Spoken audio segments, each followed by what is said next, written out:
Olá, bem-vindos a mais um programa Fechamento. Meu nome é Sérgio Lírio e na edição dessa semana a gente trata da participação do ministro Paulo Guedes na sabotagem do isolamento social.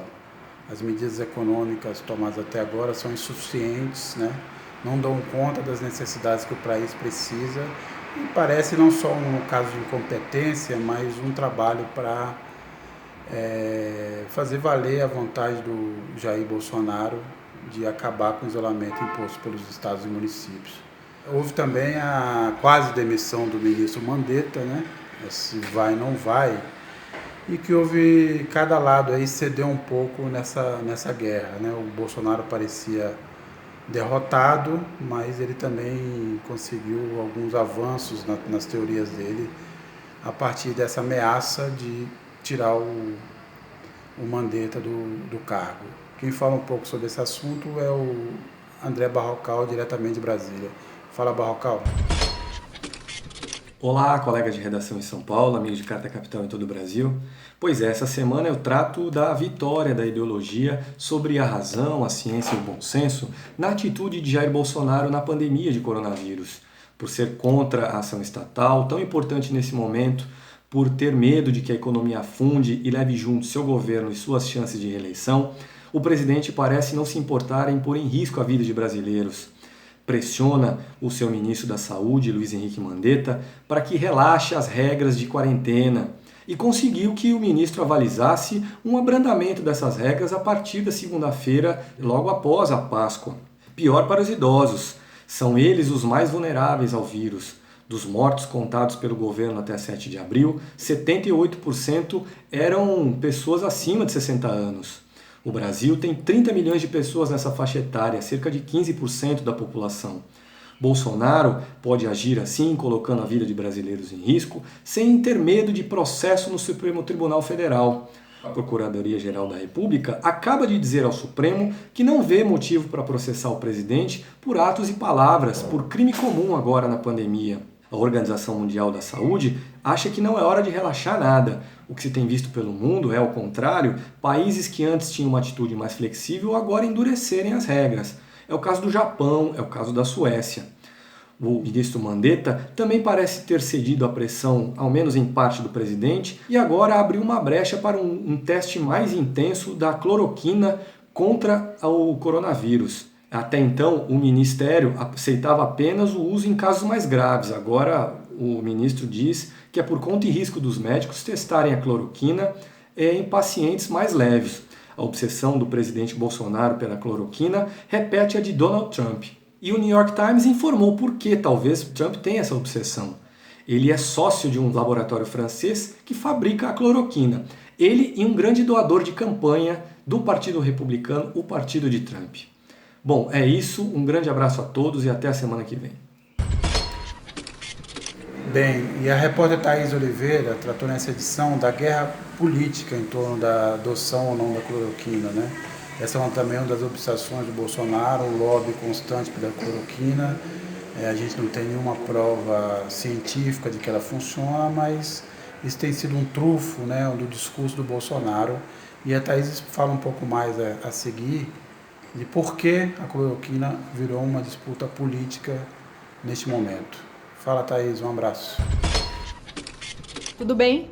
Então, a reportagem que eu trouxe para a revista nessa semana fala dessa batalha política que se formou em torno da cloroquina. A cloroquina é um medicamento para malária, descoberto há mais de 50 anos, que agora tem sido vendido principalmente pelo presidente Jair Bolsonaro e seus apoiadores, como a panaceia contra a Covid-19. Eu conto onde essa história começou, quais são os interesses políticos por trás da propaganda desse medicamento e o que os cientistas que estão de fato pesquisando a eficácia da cloroquina dizem sobre a droga, Então, isso passa por disputa de poder em Brasília, pela tentativa de alguns planos de saúde de cortar custos e conter estragos que, inclusive, chamaram a atenção do Ministério Público. Então, é uma história muito complexa que agora vai ganhar outros contornos, porque, depois de muita pressão, o presidente conseguiu, de fato, forçar o Ministério da Saúde a adotar protocolos menos rígidos para a distribuição da cloroquina. Na semana, há algumas 2 semanas mais ou menos, o ministro Mandetta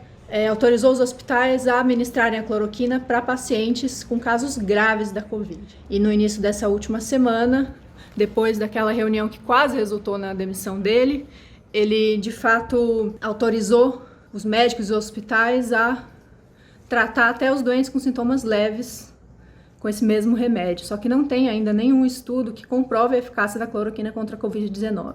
Os estudos que têm dado resultados promissores, estudos que justificaram, inclusive, a adesão do Donald Trump, a adesão de figurões do mercado financeiro ao remédio, têm problemas do ponto de vista metodológico e científico, eles não podem ser levados a sério como evidências, e os estudos mais estruturados que a gente tem agora, que ainda não terminaram, é importante que se diga isso, mas esses estudos que seguem protocolos mais rígidos não trazem resultados tão animadores, não tem ainda nenhuma comprovação que a cloroquina seja mais eficaz para o coronavírus que quaisquer outras drogas que estão em testes. Hoje a gente tem vários ensaios clínicos ocorrendo no mundo todo, são mais de 200, segundo a OMS, mas tem 4 frontes que estão em estudos mais avançados, a cloroquina e a hidroxicloroquina é um deles. Então, eu acho que tem um conteúdo bem legal, espero que vocês leiam, vocês entendam um pouco o que o Bolsonaro quer dizer quando ele propagandeia a cloroquina, quando ele sacode a caixinha do medicamento para jornalistas, para líderes do G20, como ele fez, e se a gente deve dar a esse remédio a esperança, deve acreditar a esse remédio a esperança de vencer o coronavírus. É isso, muito obrigada. Tchau, tchau. Fugindo um pouco aí do assunto, mas nem tanto, né?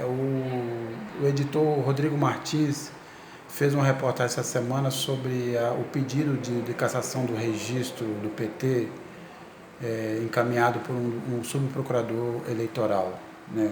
Subprocurador da República Eleitoral. E ele vai explicar um pouco por que essa medida, esse pedido tem a ver com todo esse debate nacional do momento em torno da pandemia do coronavírus, né? Como isso parece ser uma espécie de distração em meio ao caos que o Brasil vive. Então o Rodrigo vai explicar um pouco mais sobre isso. Olá, pessoal! Nessa semana eu preparei uma reportagem sobre o pedido de cassação do registro do Partido dos Trabalhadores, o PT. Esse pedido ele foi formulado por um deputado bolsonarista do PSL do Ceará e acabou recebendo o parecer favorável do vice-procurador-geral eleitoral Renato Brios de Góes. Esse pedido ele baseia-se sobretudo em delações da Operação Lava Jato e na argumentação de que o Partido dos Trabalhadores recebeu propina de empresas estrangeiras e isso configuraria um financiamento externo ao partido, o que seria vedado pela legislação. Acontece que, recentemente, houve um julgamento no Tribunal Superior Eleitoral de uma ação muito semelhante, que foi formulada por alguns advogados, entre eles Modesto Carvalhosa, e que pedia também a cassação do registro do PT e de outros 8 partidos, entre eles MDB, PP, Republicanos e por aí vai. Qual era a alegação? A mesma, a de que esses partidos receberam propinas de empresas estrangeiras e isso configuraria um financiamento externo ilícito. E qual foi o entendimento unânime dos ministros do TSE naquela ocasião? A de que os partidos políticos não poderiam ser punidos por eventuais delitos cometidos por alguns dirigentes, né? Então essa matéria, de uma certa forma, ela já foi apreciada pela Corte Eleitoral e o procurador ele acabou aceitando, dando parecer favorável a um tema que, de certa maneira, já foi apreciado pelo tribunal.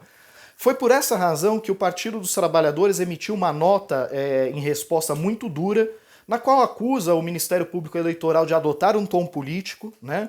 E a própria presidente do partido, a deputada Gleisi Hoffmann, conversou comigo e disse suspeitar aí de haver uma motivação política por trás, até por conta aí da proximidade do prazo final para inscrição de filiados para disputar as eleições deste ano, né, nos partidos. E embora acredite que não deva prosperar isso na Corte Eleitoral. De qualquer forma, é muito preocupante mesmo, porque na história do Brasil, na história republicana, acho que só houve um partido que foi cassado, que foi o Partido Comunista do Brasil, num contexto muito específico, em 1947, no governo Dutra, que era muito alinhado aos Estados Unidos e estava no contexto da Guerra Fria. Então, naquele momento, o Partido Comunista incomodava muito, havia aí a disputa entre as duas superpotências, Estados Unidos e União Soviética, e o Partido Comunista acabou tendo seu registro cassado pela justiça naquela época e nesse contexto muito específico. Fora isso, jamais qualquer outro partido foi punido por conta disso, até porque o partido político ele representa todo um segmento da sociedade. Você punir um partido todo, né, que representa esse segmento da sociedade, que representa um certo ideário, por conta dos desvios de alguns dirigentes, não parece fazer muito sentido. Esse é o entendimento, por exemplo, do professor Cláudio Couto, cientista político da Fundação Getúlio Vargas, que conversou comigo, e na avaliação dele, os dirigentes é que devem ser punidos e não o partido. O partido eventualmente pode até sofrer alguma sanção administrativa, pagamento de multa, deixar de receber algum recurso público que lhe é devido, mas não ser impedido de atuar enquanto partido político, porque isso representa aí uma redução do pluralismo político e até mesmo um atentado à democracia. Bom, pessoal, é isso. E eu aproveito a ocasião aí para chamar o editor de cultura, JB Medeiros, para falar um pouquinho aí sobre o que essa edição de Carta Capital preparou aí nessa área. Fala lá, JB. O escritor paulistano João Antônio, que produziu uma obra muito próxima da consciência dos expoliados no Brasil, tem toda a sua obra reeditada pela editora 34, começando por 2 livros fundamentais, Malagueta, Perus e Bacanaço, dos anos 60, e Leão de Chácara, dos anos 70. Além de João Antônio, nossa edição de Cultura da Semana trata também do serviço de streaming do Cine Belas Artes, que oferece os maiores clássicos do cinema mundial nessa época de recolhimento.